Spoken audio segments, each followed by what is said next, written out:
Jamhira mon bandiraɓe sehlaɓe heɗotoɓe radio jowsar en garti hannde oɗo ñalawma aljuma sappo e jeegom lewru août hitande ujunnaji ɗiɗi e nogas e nayyi habruji moɗon e ɗemgal Pulaar titruji men puɗɗorɗen ko toon to États-Unis ɗum noon ma en jaa to campagne makko kanko Kamala Harris e campagne makko kanko Donald Trump a ƴeewen kadi oɗo ñalawma aljuma holko ɓuuri haalede ko fate e politique habruji men international ma en jaa toon to sijorde ni ɗum noon kene wayno ko mbiyata West Bank hono kamɓe juif en ɓe janino toon hanke wuuro ɓe mbari toon neɗɗo goto ko incident mo ganduɗa kamɓe Israël naaɓe laamu men takka ne wiya wonde ko kamɓe newnaniɓe ko mbaɗata ko foof kono noon e wayno communauté international ene wayno kondani ɗum habruji men international ma nawa en toon to Sénégal ƴeewen kadi holko haalete surtout ko fate majitare Thiaroye alno kanko Emmanuel Macron gargol makko toon 1er décembre hitande ujunnaji ɗiɗi nogas nayyi ko ɗum woni titre uji men ɓurɗi mawnude oɗo journal ma gaare datoji muɗum joni joni siftin ɗon tan hannde ko aljuma hawri ko sappo e jeegom lewru août hitande ujunnaji ɗiɗi e nogas nayyi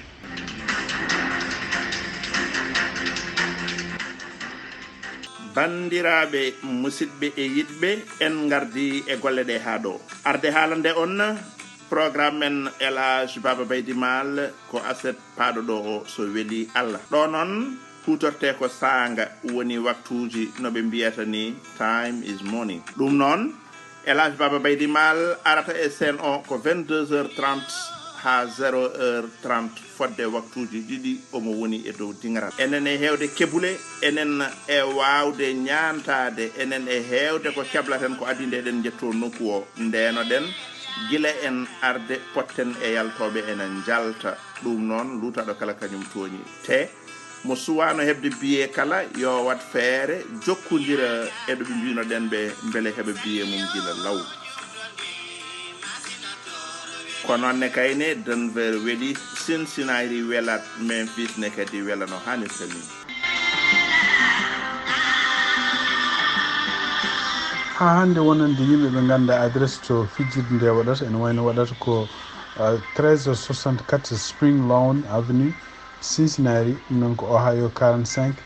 223 mi reftani kadi 1364 Spring Lawn Avenue Cincinnati Ohio 45 223 ɗum noon ko 17 à partir de 9h yatoɗon toon Baba Mal fuɗɗoto ko 10h30 gasnata ko minuit 30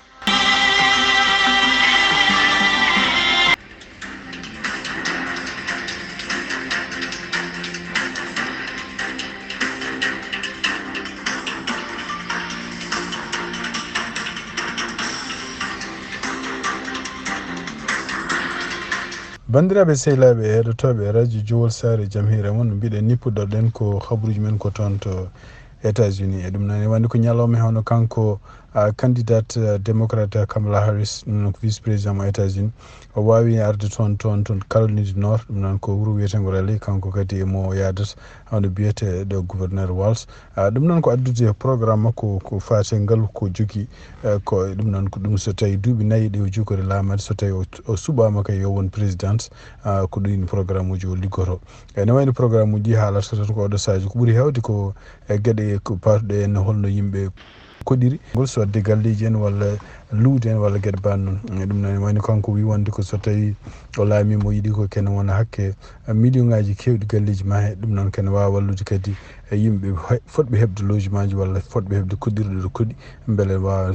dañde ɗen koɗirɗe o wawi kadi haalde kadi gueɗe kadi ɗe wallata yimɓe sodoɓe galleji taw ko ngol ɗo wonata lawol mumen gadduno sodde galleji hawnaki jomumen ma dokke ko ete en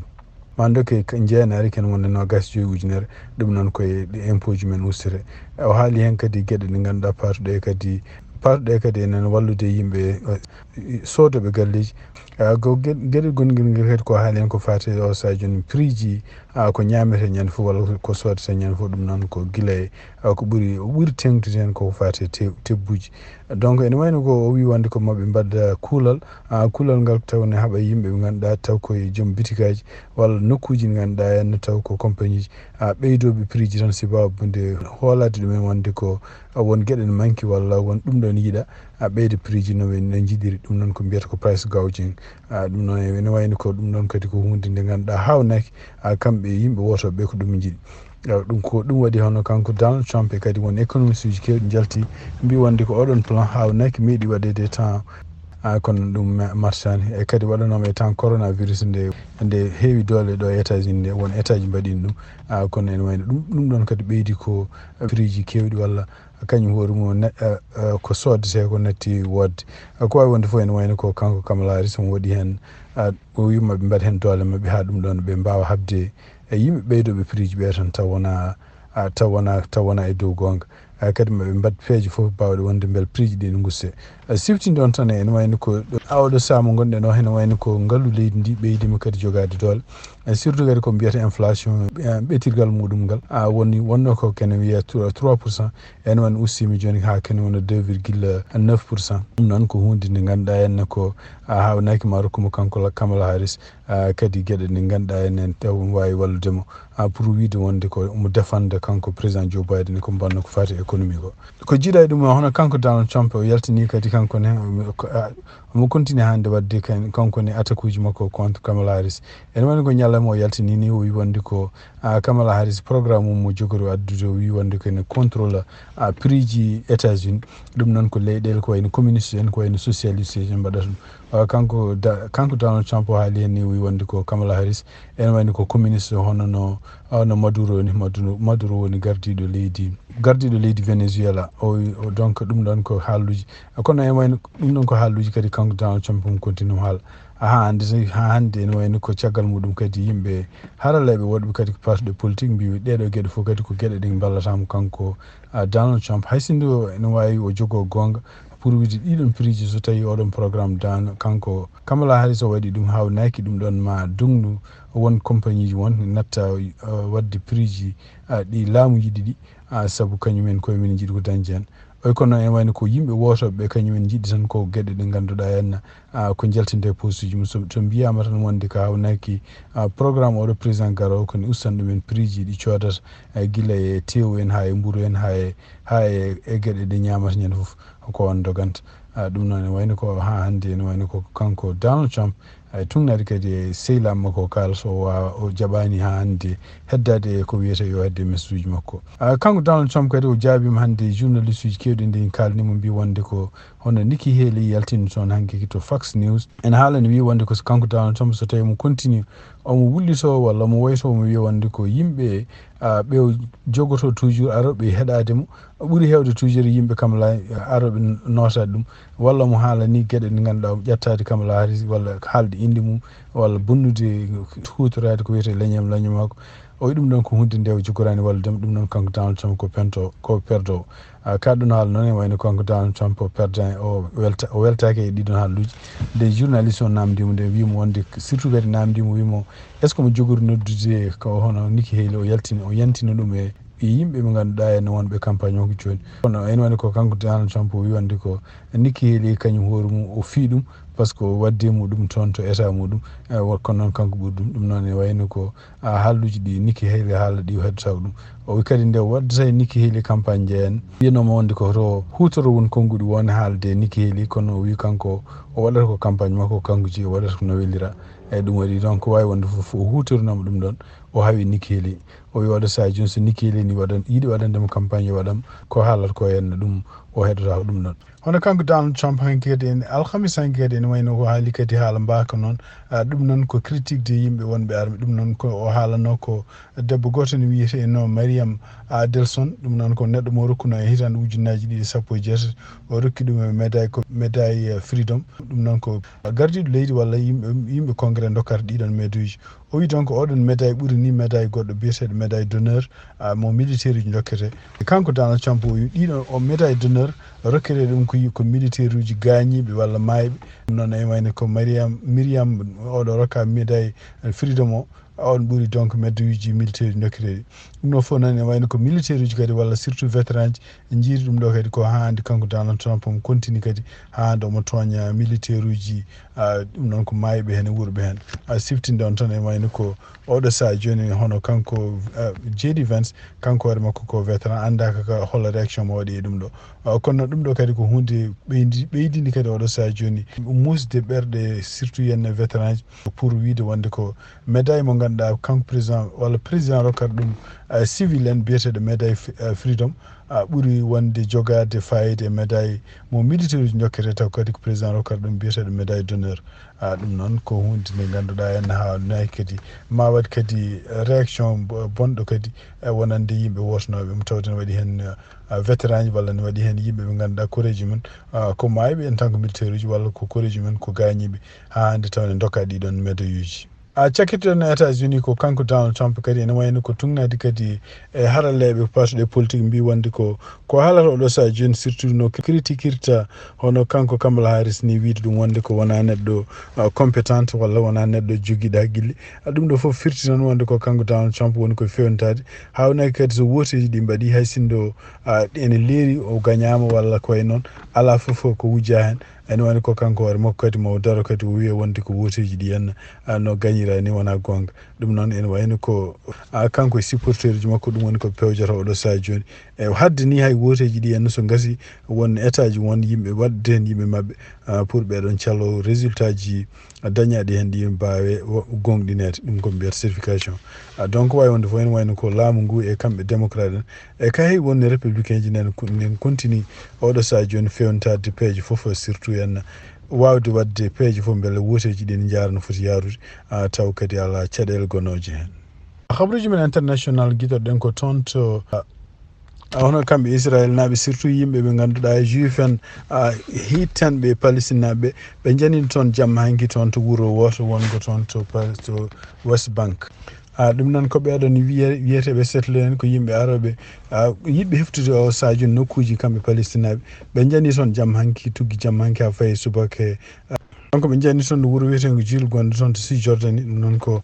toon to mbiyata West Bank ene wayno ko ɓeɗon kadi nde ɓe gari toon jamma nde ɓe jani galleji won ɓe mbaɗi hen jeygol won ɓe duppi autoji finalement ɓe mbaɗi hen hay neɗɗo goto taw ko palestinajo ɗum ɗon noon ene wayno ko kamɓe États-Unis e ñalawma he ɓe kondini ɗum ɗo ɓe mbi ɗum ɗo ko hunde nde fotani wadde e tugnadi kadi habaruji gummiriɗo toon hono kamɓe Israël e laamu makko kanko Benjamin Netanyahu ɓe mbi kadi ɗum ɗo ko hunde ko crime e kadi ene wayno ko ɓe kondini ɓe nangui hono mo tumaɗo ko kañum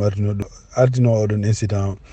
e tugnade kadi haaluji gummitoto toon ene waɗi yimɓe ɗiɗo kadi taw ko ministre uji makko kanko Benjamin Netanyahu ko jeeyaɓe ɓeɗo henna yimɓe ko mbiyata hardline uji en walla yimɓe ɓe ganduɗa henna ko kañumen ko hittanɓe Palestine naɓe kono ko ɓen kadi kañumen kañumen ene noddanno ene mbiya toujours ko leyɗele gonɗe toon to Palestine naɓe yo kamɓe Israël naɓe ɓe keftu ɗum noon ko tugui tan nde haare nde fuɗɗi nde gila jeeɗiɗi lewru octobre hitande ujunnaji ɗiɗi nogas tati kono noon hay ɗiɗon ministre uji kañumen koye men e nder communiqué mo mbaɗi mbi wonde ɗum ɗo ko crime e kadi ko ɗum ɗo ko hunde fotani woppede ko ɓe ñaguima laamu kamɓe laamu makko kanko Benjamin Netanyahu yo enquête oɗo saha joni won nanggaɗo toon e communauté européenne kañum hoore mum waɗi déclaration wi ɗeɗo gueɗe ko gueɗe ɗe ganduɗa kamɓe gouvernement Israël eɓe poti dartinde ɗum ko yacci e kadi ɓe gutsa violence mo ganduɗa yimɓe mabɓe surtout yimɓe wiyeteɓe set ene goni kañumen goni sababu muɗum ene rewa e Palestine naɓe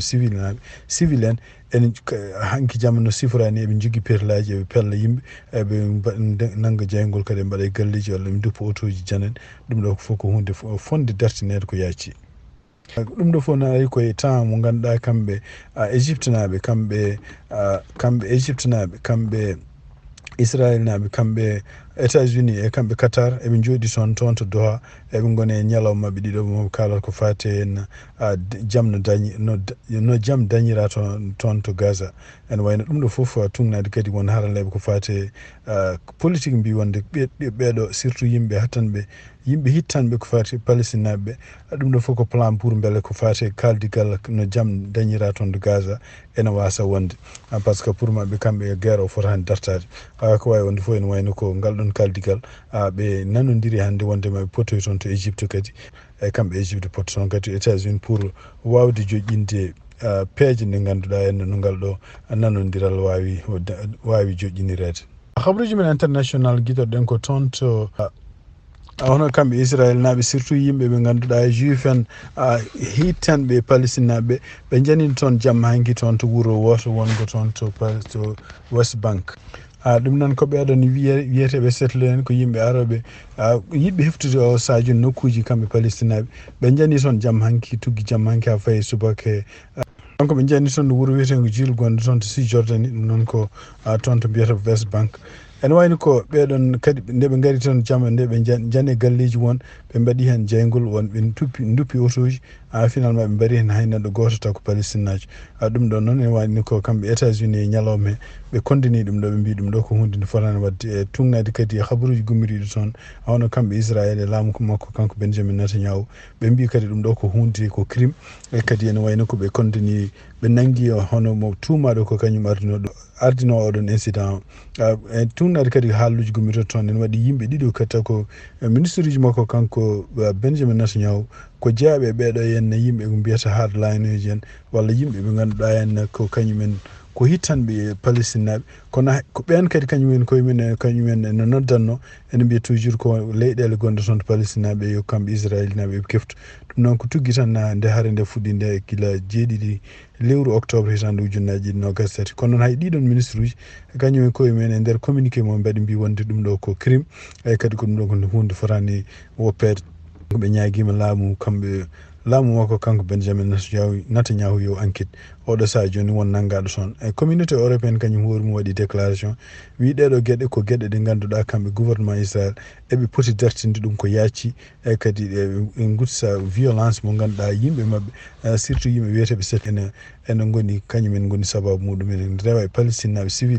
civil en ene hanki jamma no siforani eɓe jogui perlaji eɓe pella yimɓe eɓe nangga jeygol kadi mbaɗa e galleji walla ɓe duppa autoji janen ɗum ɗo fof ko hunde fonde dartinede ko yaaci ɗum ɗo fof no ari koye temps mo ganduɗa kamɓe égypte naɓe kamɓe égypte naɓe kamɓe israël naɓe kamɓe États-Unis e kamɓe Qatar eɓe jooɗi toon to Doha eɓe goni e ñalawma mabɓe ɗiɗo mo kalata ko fate en jaam no jaam dañira toon to Gaza ene wayno ɗum ɗo foof tugnade kadi won haraleɓe ko fate politique mbi wonde ɓeɗo surtout yimɓe hittanɓe ko fate palestinaɓe ɗum ɗo fof ko plan pour beele ko fate kaldigal no jaam dañira toon to Gaza ene wasa wonde par ce que pour mabɓe kamɓe guerre o fotani dartade ko wawi wonde fof ene wayno ko ngal ɗon kaldigal ɓe nanodiri hannde wondema ɓe potoy toon to Égypte kadi e kamɓe Égypte poto toon kadi États-Unis pour wawde joƴƴinde peeje nde ganduɗa henne no ngal ɗo nanodiral wawi joƴƴinirede hande toon to Russie hono kamɓe Russie ene wayno ɓe convoquino hannde hono ambassadrice mo Italie gonɗo toon to Moscou biyeteɗo Cecilia Piccioni pour ɗum noon ko hollude mettere mabɓe ɓe jogui sibabude chaine goto gonɗo toon to taw ko Italie jeeyi ɗum biyeteɗo Rey wawino yiyede kañum hoore mum waɗa reportage pour militaire uji gonɗi toon to Kursk ɗum noon ko militaire uji Ukraine naɓe heɓtuɓe leydi Russie surtout to diwan walla to région Kursk ɗum noon e wayno kamɓe Russie naɓe ɓe beltaki oɗon reportage par ce que pour mabɓe noɓe mbiri ni oɗon reportage ko yimɓe Italie naɓe journaliste uji naati e leydi mabɓe taw ko natgol illégal ɗum noon reportage o wanno ɗum ko biyeteɗo Stefania Battistini e goɗɗo no wiye Simon Traini ɓeɗo mbaɗi ɗum ko toon to wiyeteno to Suja ko wawi wonde fof ene wayno ko kamɓe Russie naɓe mbi ɗum ɗo ko complainte il faut ɓe organise ene wayno ko pelle toppitiɗe ko fate ɗeɗo toñanggueji mbawa ƴewta ɗum ɗon mbaɗa hen lawol to banggue mabɓe noon kamɓe ministére des affaires étrangères mo Italie o wi wonde ko journaliste uji jarata koye hajuji men jarata ko indépendant ji donc ala kamɓe koɓe jogui hen koɓe pawta hen ɓen mbaɗata ko liggueyaji men donc ene wayno ko liberté mum jogui ɗum noon ene wayno ko ene wayno ko hawnaki uure kadi koko jogori ummitade hakkude mabɓe kamɓe Russie e Italie toon to Abidjan Côte d'Ivoire hono député ji ɗiɗi député sénégalais biyeteɗo Guy Marius Sagna e kanko député Côte d'Ivoire najo biyeteɗo Adjaratou Traoré ene wayno ɓe mbawi hande joddade assemblée nationale toon to Côte d'Ivoire ɗum noon jonde mabɓe toon e tugnadi kadi e lettre mo kanko Adjaratou Traoré ene wayno ko kanko woni député mo Côte d'Ivoire o e kanko kadi woni vice présidente assemblée walla parlement mo CEDEAO e nder lettre mo windi o wi wonde koye hannde ɓe mbawi o dañi teddugal joddade e Guy Marius Sagna ɗum noon ko député du Sénégal noon kadi ene wayno ko kamɓe ɗi fof ɓe pottuno koye président assemblée nationale mo Côte d'Ivoire donc e caggal nde ɓe poti wonde tugnade kadi lettre ko windi o wi président assemblée o wiɓe wonde ko sénégal e côte d'ivoire ko leyɗele ɗiɗi frère uji e kadi ene wayno hay sinno ɓe lurodiri ɗum ɗon firtani wonde ko kamɓe ɗiɗi fof ɓe paamani firtani wonde ko leyɗele ɗe henne miñi rewɓe mumen e worɓe men fof ko frère uji e sœur uji donc eɗen mbawi waddude gueɗɗe fof ha pamodira ɗum noon kadi ene wayno o wi kadi ko leyɗele ɗiɗi ɗe yimɓe muɗum donc kanko ajurata o wi wonde ko président assemblée o kadi siftiniɓe wonde ko kamɓe bandiraɓe rewɓe e worɓe sénégal e côte d'ivoire fof e leyɗele fof jeeyade CEDEAO kam fof e poti liggade kadi ha continde jokkodiral ne wawa continde hakkude mabɓe kadi ene wayno ko gotako ene wawa wonde kamɓe frère uji e sœur uji afrique ɗum ɗon firtani jiidigal gongal hakkude mabɓe kamɓe ɗeɗo leyɗele ko wawi wonde fof ene wayno ko ɗum ɗo kadi ko hollanoma vidéo ji ñanden ɗum noon ko ñande nogas lewru juillet kamɓe ɓeɗo ɗiɗo député ji eɓe kaɓa toon to parlement CEDEAO bannoɗo boso muɗum ñande nogas lewru juillet toon to Abuja Nigéria.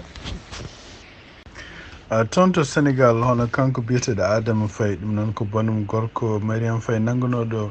dumuno ɓen ɗo sibabunde caɗele enquête patuɗo henne ko fati terraŋaji ene wayno oppitama hannde ɗum noon ko tugnade procureur de la république ko kañum hoore mum yamiri oppiti ɗum noon oppitama e nder oppitama ñande alhamis nde jamma tugnade habruji gomri toon waɗimo oppitede noon ko caggal nde kamɓe yimɓe jeeyaɓe service aji jeeyaɗi ko mbiyete kadas kañum toppitiɓe ko fati e enquête aji terraŋaji ɗi mbawi wiide wonde ko terrain mo enquêteɗo actuellement ko terrain bindaɗo inde makko kanko jeeyi e kanko hoore makko wawino wadde autorisation jamiraɗo pour wadde ko wiyete morcellement siftinde on toon ko kanko hoore makko yummako kadi kañum hoore mum ene wayno noddanoma toon to enquête to en to service recherche gendarmerie e joom suudu makko biyeteɗo Tata Aissatou Boubou ɓeɗo fof nodda ko sibabunde ƴeew sibabunde kadi ndeɓe teskiri wonde ko won versement ji gonɗi e nder compte uji mabɓe ene luurodiri date uji wawi wonde fof ene wayno ko kanko Adama Faye woppitama oɗo saha joni kono noon ene wayno ko o wiya tan ko yo won disposition yimɓe laamu enquêtoɓe kala ndeɓe cohlimo pour ɓe noddamo donc siftinde on tan ko kanko Adama Faye ene wayno ko won neɗɗo goto connoɗo terrain ngaji ɗi kañum hoore mum versino hen kene wona million ngaji 117 million francs CFA kono ene wayno ko caggal nde enquêtade nde tan wiya wonde ko terrain mo kalteɗo o henne ko kanko jeeyi ɗum donc ene wayno ko ala fof ko wuuri gonɗo hen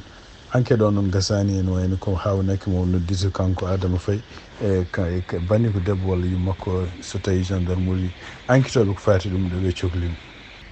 toon to Sénégal hono kanko Emmanuel Macron mo ɗaminama o ar ko adi 1er décembre hitande ujunnaji ɗiɗi e nogas nayyi ɗum noon ko toon to Sénégal e kadi invitation mo Bassirou Diomaye Faye waɗimo pour yo ar o tawe manditare waɗantede pour koɓe mbiyata les tirailleurs Sénégal naɓe militaire Sénégal naɓe waranoɓe ñande 1er juillet hitande ujunere temedde jeenayyi capanɗe nayyi e nayyi militaire uji wondunoɓe France wallude France naɓe habde contre Allemagne ene wayno caggal nde garti toon to Sénégal kañum koyemumen batti wullitade mbi wonde ko natti hebde jobdelu men natti kadi hebde kala ko mbiyete droit ji men ene wayno kañum koyemumen gari toon to camp gonɗo Thiaroye caggal muɗum nde gari toon nde ene wayno ko militaire uji kamɓe France naɓe ɓe mbawi yande ɓeɗon sepannoɓe toon ɓe mbari hen hakkude 50 neɗɗo e 100 neɗɗo hakkude 50 e 100 neɗɗo ɓe mbara toon ɗum noon ko ɗum woni ɓeɗon woni waɗanteɓe oɗo saha joni manitade kaɗon haala noon e wayno Emmanuel Macron nde fuɗɗino haalde ɗum ñande nde hono kanko Ousmane Sonko o wi wonde ko wona France naɓe poti haalde ko fati oɗon ñalawma Thiaroye ko kamɓe Sénégal naɓe poti continude sunade hen par ce que ko kamɓe Sénégal naɓe mbara e kadi wariɓe ko tubakoɓe wonnoɓe toon ko wawi wonde fof ene wayno ko e nder invitation kanko Bassirou Diomaye Faye mo waɗi on wayno ko Emmanuel Macron mo ar toon toon to Sénégal tawede ndeɗo manditade siftinde on tan ko e nder haare wonnode toon to France de kene lime hakkude temedere nogas ujunere soldat taw ko yimɓe umminoɓe colonie ji française colonie ji ɗi ganduɗa France jimno men garin toon wallude habɓe France haare nde wonno contre Allemagne e kadi ko ɓuri hen hewde mabɓe ɓeɗon temedere nogas ujunere neɗɗo nanganoma taw ko Allemagne naɓe nanggui ɗumen ko ɓuri hewde mabɓe kamɓe ɓeɗo waraɓe ene wayno ko ɓuri hewde mabɓe mbaranoma toon taw ko Allemagne wari ɗumen tan sibabude ko ɓalleɓe prisonnier ji ɗum noon ko e nder hakkude lewru mai e lewru juin hitande ujunere 1950 ko wawno wonde foof kala heddinoɓe hen gartiranoma toon to Sénégal caggal nde France kañum hoorumi liberade sibabude mumen wasi weltade par ce que won condition ngaji surtout ko en jobdelu men keɓatano pelɗisi wadde seppoji men toon to camp militaire gonɗon toon to Thiaroye ɗum waɗi donc militaire uji wonnoɓe toon e oɗon camp jane mabɓe mbari ken hakkude 35 e temedde tati neɗɗo mbara hen oɗon ñalawma 1er décembre hitande ujunere e 1954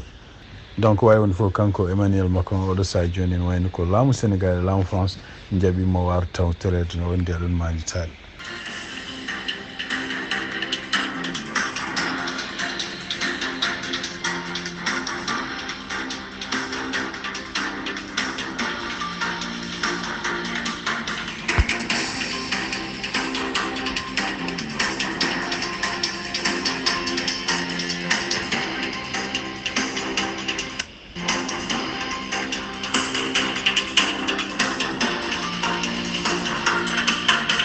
bandiraɓe sehlaɓe heɗotoɓe radio Diosar ɗi kabaruji min jogan noon hannde oɗo ñalawma aljuma